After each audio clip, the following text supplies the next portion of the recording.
Focus on these three things to grow and develop as a songwriter. So one of the first things that I like to talk to my clients about is this. I ask them this question: is songwriting for you a hobby or is it a calling? Now, you may have stumbled upon this video and you're a country writer or a different type of thing. You might have zero interest in writing worship songs. This specifically is for worship songwriters, but you'll definitely get some stuff out of this, so feel free to keep watching. But as a worship songwriter, were you called by God? Are you not sure if you're called by God to write songs?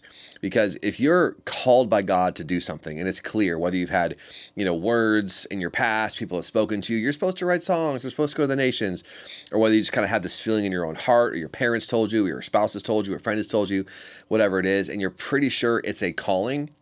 Well, I take calling a lot more serious than a hobby. Okay. So if it's just a hobby, then, maybe you spend some time on your hobbies. You probably spend a little bit of money on your hobbies, and that's nothing wrong with that.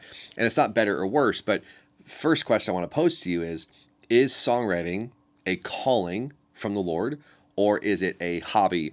It's something that you're just kind of going to casually pursue. Answering that question first and foremost will really help with these next three topics that I'm going to talk about when it comes to growing as a songwriter. So the first thing that I want to say, again, whether it's a hobby or whether it's a calling, keep watching the video. You're going to get some great stuff out of this. Clarify your why as a songwriter, okay? Clarify your why. Why are you doing this? This is one of the first things I love to talk to people about. There is no right answer, so don't try and fabricate something up. But even hit me down in the comments, like tell me why you're songwriting, because you have to have clarity to continue to do something for the long haul, for longevity. And without clarity, it's going to be really, really hard to kind of randomly just pursuing it as you feel inspired to do so or whatever. So finding clarity is really, really helpful as a songwriter. So a couple of follow-up questions to that under the header of clarity. What is your expectation for your songs? Because being a songwriter sounds really, really glamorous, and it's like, oh man, I'm a songwriter. But it takes real work. It takes real discipline to put yourself in the writing room, to put yourself in the co-writing room with consistency.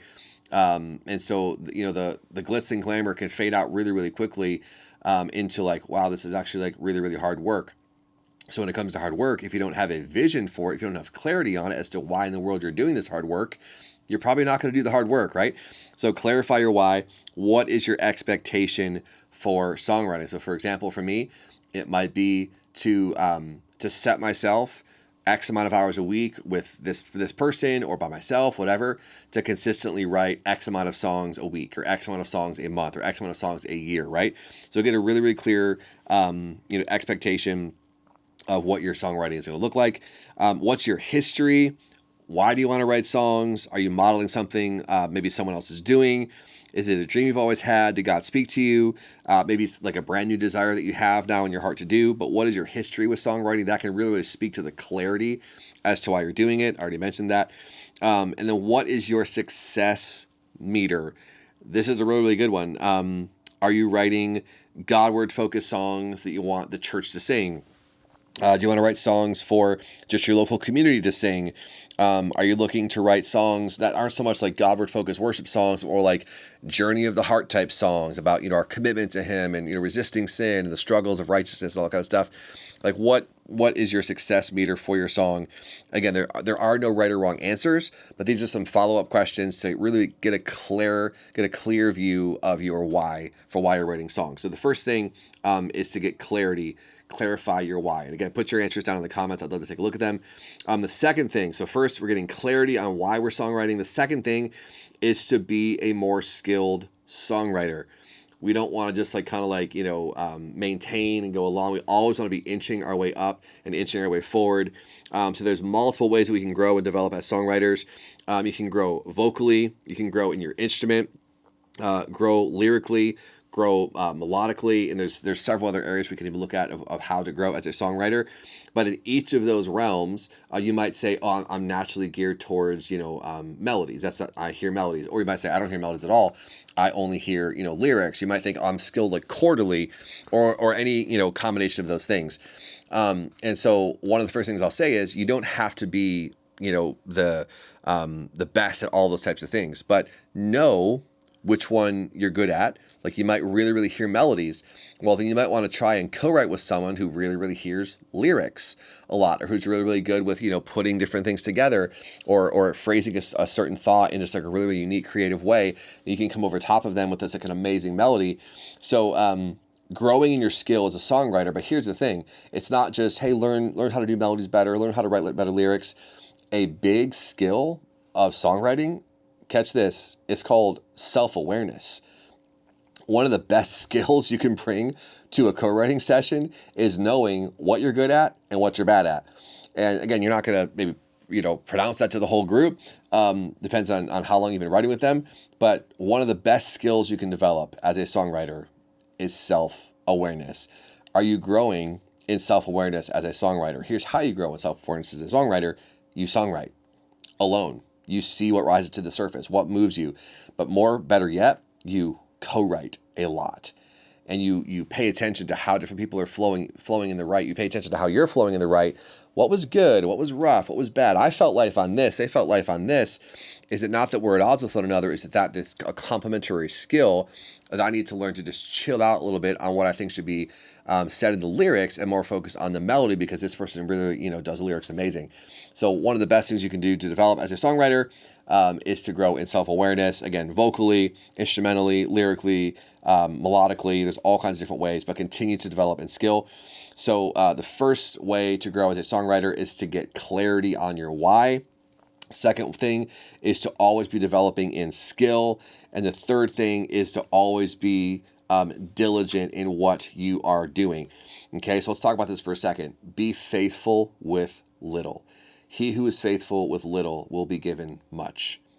And there's this phrase that I had come to me several years ago called the shame of smallness. And the world in which we live today, with the rise of social media and this YouTube generation where people are connected all over the world, if you wanted to compare yourself to every church, you could take the time to go through every single solitary church in the UK or Europe or India or the States or whatever it is, and you could compare yourself all day long. And it's really, really challenging because it's so easy to get my eyes off of what I'm doing here, because I'm spending so much time over here looking at like, oh man, they have this and they have this and they have this. And again, there's beauty in gleaning and learning from one another. But the minute that you're gleaning, like, wow, that's awesome, turns into comparison, into, man, my little bit that I have here, this is horrible. My church does this horrible. I do this horrible. My studio is this, or my church is this, or the lights are this, or they have fog. We don't have fog. All these different types of things. It's so easy to just squander our little and I fully embrace what I call the shame of smallness, where I believe God's word and what the voice of the Holy Spirit would be is, be faithful with little and you'll be given much. Where the word would say, if you try and save your life, you're going to lose it. But here's the thing. If you lose your life for my sake, if you choose not to look at numbers and metrics and all these different types of things, if you lose your life for my sake, you'll find it in the end. And it's so easy to just like squander the little that we've been given. But I want to encourage you that the little you've been given is incredible. And again, the parable of the talents in Matthew chapter 25, maybe you're a 1, 3, or 5 talent person. It doesn't matter. You're not supposed to figure out how many talents you have to multiply. You're just simply supposed to multiply them. So being diligent as a songwriter in this day and age is a really, really challenging thing, because you have eyes and you have ears and you can see and you can hear things, right?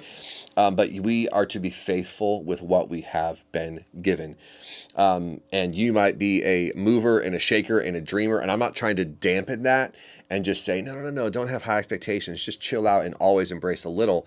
I'm saying focus on what you have, dream with God, innovate and try and go the distance and seek the Holy Spirit on that. But never shrink back and never be ashamed of where you're at today in the starting point. So diligence as a songwriter, be faithful with a little. And this is a big one.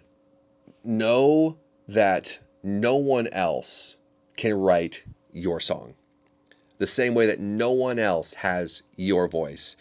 Someone else may try and mimic you. You may try and mimic someone else.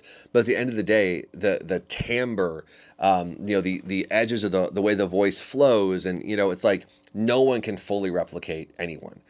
Now, obviously, with AI in this world that we're living in, it's getting a lot easier to do that. But that's not real, right? No one else can sing your song. No one else can write your song. And so there's a stewardship and a beautiful invitation that the Lord has given to you to pen your song. And again, how far that song goes or where it goes is not up to you. It's up to the Lord. But write down your song. God fashioned and formed you to be unique from the rest of humanity. No one else thinks like you, talks like you, or writes like you. And again, social media and YouTube has given anyone the ability to post anything they want at any time of day, multiple times a day. And you can be left feeling like, man, do I even have like an original thought in my brain at all? My brain is so full of so many other thoughts. But don't sit on the sidelines watching other people pursue the dreams and the passions of their hearts, and in this dichotomy of like, man, it seems like the further ahead they get, the further behind I get. I'm just a horrible person, and you get in this like, you're just beating yourself up in this thinking, and it is not healthy and it is not godly. No one else can write your songs. God didn't give that person a calling and say, I just forgot to give you a calling. It's like, you have a calling as well. Steward it. Be diligent to steward it. And the last thing I'll say in this, we could talk about diligence in so many different aspects, but be diligent in the secret place with the Lord. So again, we're growing in skill as a songwriter. We're being intentional to clarify our why, and then we're being intentional in the realm of diligence. And again, not just diligence in songwriting, but in the secret place. If your spiritual tank is constantly on E, it's a lot harder to pour yourself into songs consistently. Though songwriting takes clarity, skill, and diligence, like I said, the spiritual side of what we're doing cannot be overstated.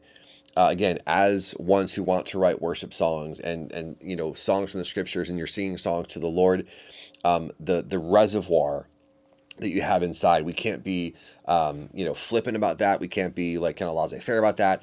There needs to be a diligence inside of us, not to be able to write awesome songs from that place, so that will inevitably happen, but to be able to just sit in the presence of the Lord like Mary of Bethany did and say, actually, this one thing is needed. Jesus said to just sit before the audience of one and just to love on him and to gaze upon him. And so these three areas of your songwriting, if you give yourself to these three areas, you will see exponential growth as a songwriter. Hey, what's up, guys? Welcome into my studio. Thank you so much for watching this video. Hope it was encouraging to you. If you are a songwriter, or you want to begin to develop as a songwriter, or you want to begin to get into co-writing, I want to take a quick second and tell you about an online community that I run called Journey. Journey is made up of worship leaders from around the world, and they've all committed to meet together once a month for 3 hours of co-writing. So you join Journey, and I place you into a virtual co-writing group. You also get a co-writing training, so you're going to be equipped to step into these sessions and actually bring something to the table. So there's no worries. If you've never co-written before, we got you covered. Another thing you're going to get as a part of Journey is to be able to send me 3 to 4 songs a year that I'll personally assess and critique and offer feedback of how to make the song better.